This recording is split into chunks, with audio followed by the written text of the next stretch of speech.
Es importante que conozcan qué es ACA. En guaraní, Abani en Tuaá de Cana.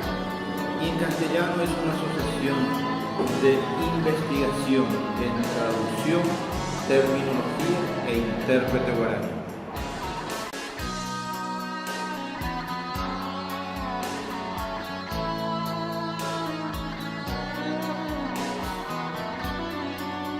ACA es una revista científica que es para los profesionales para su formación. Tienen como objetivo aquellos que están inmersos en la lengua guaraní y aquellos que están interesados en poder profundizar su conocimiento en la lengua guaraní.